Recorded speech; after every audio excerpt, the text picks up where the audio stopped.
Hello प्यारे बच्चों, कैसे हैं आप सब। उम्मीद करती हूँ खैरियत से होंगे और खूब अच्छे से पेपर कंप्लीट किया होगा आप सब ने और फुल मार्क्स भी गेन किए होंगे आप सभी ने। तो बेटा आज का उर्दू का पेपर आप सब ने बहुत अच्छे से दिया, तो आज हम सभी इसकी मार्किंग स्कीम भी देखेंगे कि आप सभी ने कितने मार्क्स गेन किए हैं। तो ये आंसर की मैंने कंप्लीट कर ली है बेटा। आप सभी इसे यहाँ से चेक कर सकते हैं और पता लगा सकते हैं कि आज के इम्तिहान में आपने कितने नंबर हासिल किए हैं। तो चलिए बिना देरी किए हुए शुरू करते हैं, क्योंकि आप भी बहुत ज़्यादा एक्साइटेड हैं। तो बेटा क्वेश्चन पढ़ूंगी और उसका आंसर बताऊंगी मैं, ठीक है। तो चलिए शुरू करते हैं। हयातुल्लाह अंसारी कहाँ पैदा हुए थे? तो लखनऊ में पैदा हुए थे। कहाँ पैदा हुए थे बेटा? लखनऊ में। जैसा कि आप सबने अनसीन पैसेज पढ़ा था, यानी गैर दरसी इख्तिबास को पढ़ा था, तभी उसका आंसर आपने किया था। दूसरा क्या है, हयातुल्लाह अंसारी ने बीए का इम्तिहान किस यूनिवर्सिटी से पास किया था? तो बेटा अलीगढ़ मुस्लिम यूनिवर्सिटी से किया था। ठीक, तो इसका डी आंसर राइट होगा। किस महान नेता से अकीदत की बिना पर हयातुल्लाह अंसारी कांग्रेस में शामिल हुए थे? तो बेटा किसकी अकीदत से? गांधी जी की अकीदत से। ठीक है। हयातुल्लाह अंसारी ने कौन सा अखबार जारी किया था?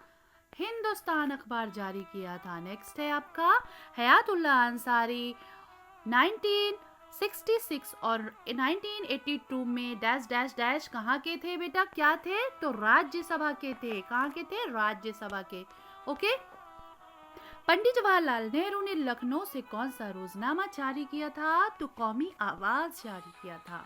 आगे चलते हैं बेटा। अभी तक आप सब ने इसको अच्छे से कंप्लीट किया। अब हम शेरी इख्तिबास को अच्छे से पढ़ेंगे, इस नज्म को अच्छे से पढ़ेंगे और इसका भी आंसर बहुत ही खूबसूरती के साथ आप सब ने इसे कंप्लीट किया होगा। सबसे पहला क्वेश्चन क्या है बेटा कि सबसे बड़ी दौलत क्या है? आप सबको पता है सबसे बड़ी दौलत क्या है? इल्म है, जो कि कितना भी खर्च करो कम नहीं होता, बल्कि हमेशा बढ़ता रहता है। लोगों के मुताबिक बुरी आदत क्या है? तो बुरी आदत कौन सी है? लड़ना। हमें लड़ाई नहीं करनी चाहिए। इसका आंसर ये होगा। किस तरह के लड़कों से दूर रहना चाहिए? तो शरारत करने वाले जो बच्चे होते हैं, लड़के होते हैं, ऐसे बच्चों से हमें दूरी इख्तियार करनी चाहिए। 10 का क्या है? बड़ाई किससे हासिल होती है? किससे हासिल होती है? तो अपनी मेहनत से। अगर आपको एक बड़ा इंसान बनना है तो बेटा आप हार्ड वर्क करिए, मेहनत करिए, आप जरूर कामयाब होंगे।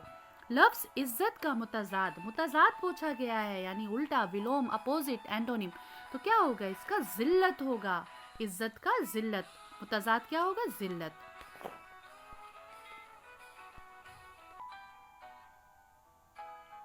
अब हम चलते हैं 12वीं क्वेश्चन पर। बाप दादाओं की बड़ाई पर क्या नहीं करना चाहिए? इतराना नहीं चाहिए। बहुत से लोग बहुत इतराते हैं, ठीक है, हमें ऐसा नहीं करना चाहिए। अब हम चलते हैं बेटा हिस्से बी यानी सेक्शन बी की तरफ। 13वां सवाल क्या है? डैश डैश डैश की जगह इस्तेमाल होने वाले अल्फाज को ज़मीर कहते हैं। तो क्या होगा? इस्म। इस्म की जगह इस्तेमाल होने वाले अल्फाज को हम क्या कहते हैं? ज़मीर कहते हैं। ओके, नेक्स्ट पे हम चलते हैं 14 क्वेश्चन पे। क्या है बेटा?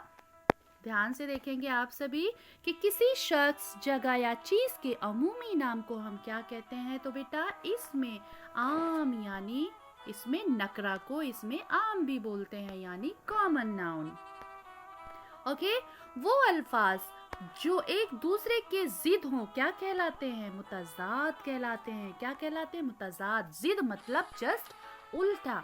ओके, आगे चलते हैं। 16 लफ्ज तकलीफ की जमा क्या है, यानी इसका प्लूरल क्या है, बहुवचन क्या है, जमा पूछा जा रहा है। तो क्या होगा? तकालीफ होगा। क्या होगा बेटा? तकालीफ होगा। नेक्स्ट है, क्या कह रहे हैं? तुम लोगों ने अंडों को छुआ होगा। ये जुमला किसने कहा? तो माँ ने केशु और श्यामा से कहा था कि तुम लोगों ने जरूर अंडा छुआ होगा, तभी उसने गुस्से में आके अंडा अपना गिरा दिया। लफ्ज नेक का मुतजाद क्या होगा? बद होगा। क्या होगा बेटा? बद। बद मतलब बुरा। लफ्ज फील का मुतरादिफ क्या होगा बेटा? हाथी। फेलबान बोलते हैं हाथी की रखवाली जो करता है, जिसकी केयर करता है हाथी की, उसको फेलबान बोलते हैं। तो फेल क्या होगा? हाथी होगा। मुतरादिफ यानी पर्यायवाची शब्द जो होता है, सिनोनिम्स जो होता है, उसी को उर्दू में हम मुतरादिफ अल्फाज बोलते हैं। लफ्ज धोबी का मुअन्नस क्या होगा? धोबन होगा। आप सबने इसको भी अच्छे से करा है, कंप्लीट किया, और पूरे के पूरे उम्मीद करती हूँ कि आप सभी ने मार्क्स हासिल किए होंगे। अब आ गया बेटा आपका सूद व ज़िया क्या है? तो ये मुतज़ाद अल्फाज है। सूद और ज़या का मतलब होता है नफ़ा और नुकसान, ठीक है? तो ये क्या होगा? नफ़ा और नफ़ा का अपोजिट मुतज़ाद क्या होगा? नुकसान होगा। तो ये क्या होगा? मुतज़ाद होगा। ओके, नेक्स्ट है बेटा मुहावरा क्या है? आंखों से ओझल होना, आंखों से ओझल होना, नज़र से दूर होना, ठीक है? भाई, अब देखिए 23 पे क्या है? भाई मैं भी फकीर हूँ और मेरा हाथी भी ऐसा ही है। इस जुमले में खत कशीदा अल्फाज क्या है? तो बेटा ये ज़मीर है। मैं, वो, हमने, तुमने, हमारे, तुम्हारे, इस तरह के जितने भी अल्फाज होते हैं बेटा वो क्या होते हैं? ज़मीर, यानी प्रोनाउन, सर्वनाम। आप सबने इंग्लिश हिंदी में पढ़ रखा है, वैसे उर्दू में भी होता है। बस थोड़ा सा लैंग्वेज का फ़र्क होता है, ज़बान का फ़र्क होता है। ग्रामर तो बिल्कुल सेम होती है। इस्म की कितनी किस्में हैं? तो इस्म की 2 किस्में हैं। ठीक, आप सबने अच्छे से पढ़ रखा है। ओके, आगे चलते हैं। डॉक्टर जाकिर हुसैन की पैदाइश उत्तर प्रदेश के एक डैश डैश डैश कहाँ हुई थी? मुअज़्ज़िज़ पठान खानदान में हुई थी। नेक्स्ट चलते हैं, अब हम सेक्शन सी में चलते हैं। यहाँ पे आप सबने कितने मार्क्स गेन किए? नज्म एक पौधा और घास के शायर कौन है? तो बेटा इसके शायर हैं इस्माइल मेरठी। नज्म एक पौधा और एक घास। बांसुरी वाले ने चूहों को भगाने के लिए क्या शर्त रखी थी? उसने 1000 गिल्डर्स लेने की शर्त रखी थी कि जब आप मुझे इतने पैसे दोगे तभी मैं क्या करूँगा? चूहों को भगाऊंगा। नेक्स्ट चलते हैं। आप सभी ने अभी तक बहुत अच्छे मार्क्स गेन किए होंगे, उम्मीद करती हूँ। कि 28 का क्या है बेटा? कि सांस लेने के लिए कौन सी गैस ज़रूरी है? तो बेटा ऑक्सीजन। सबको पता है कि ऑक्सीजन नहीं है तो हमारी ज़िंदगी नहीं है। 29 क्या है? पेड़ पौधे खाने वाले जानवर क्या कहलाते हैं? तो चरिंद कहलाते हैं। क्या कहलाते हैं बेटे? चरिंद कहलाते हैं। ओके, 30 क्या है? ताजिर ने घोड़ा किससे खरीदा था? तो एक अरबी से खरीदा था, एक अरब से खरीदा था, ठीक है? अब कह रहे हैं एहसान का बदला एहसान के मुसन्निफ कौन है? तो डॉक्टर जाकिर हुसैन, जिसमें एक घोड़ा होता है जो अपनी मालिक की मदद करता है, उसकी जान बचाता है, लेकिन जब वो बीमार हो जाता है तो उसे घर से निकाल दिया जाता है, साइस जो है निकाल देता है ना? तो ये कहानी आप सब ने पढ़ी थी, एहसान का बदला एहसान, जिसको लिखा है किसने? जाकिर हुसैन साहब ने लिखा है, डॉक्टर जाकिर हुसैन साहब ने।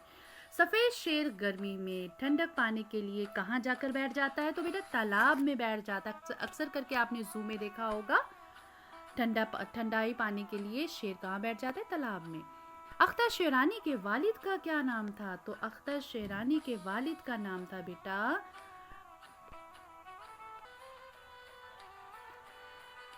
अख्तर शेरानी के वालिद का क्या नाम था बच्चे? फिर से ध्यान से देखेंगे तो हाफिज महमूद खान शेरानी नाम था। ख्वाजा हसन निज़ामी को किस नाम से याद किया जाता है? तो मुसव्विर फितरत। ओके, नेक्स्ट है आपका प्रेमचंद कहाँ पैदा हुए थे? तो मुंशी प्रेमचंद बनारस के करीब एक गांव लमी में पैदा हुए थे। मुंशी प्रेमचंद का पूरा नाम था धनपत राय। ओके बेटा, तो उम्मीद करती हूँ आप सब ने बहुत अच्छे से किया होगा और पूरे के पूरे मार्क्स हासिल करेंगे, पूरे के पूरे नंबर आप सभी हासिल करेंगे। 36 क्वेश्चन कौन सा है? कि मौला बख्श ने बच्चे के साथ क्या सलूक किया, यानी क्या किया? तो गर्दन पर बिठा लिया था। किसको? गर्दन पर बिठा लिया था बच्चे को। आगे चलते हैं। 37 पर है केशु के सर उसका क्या पड़ेगा बेटा? पाप। क्या पड़ेगा? पाप।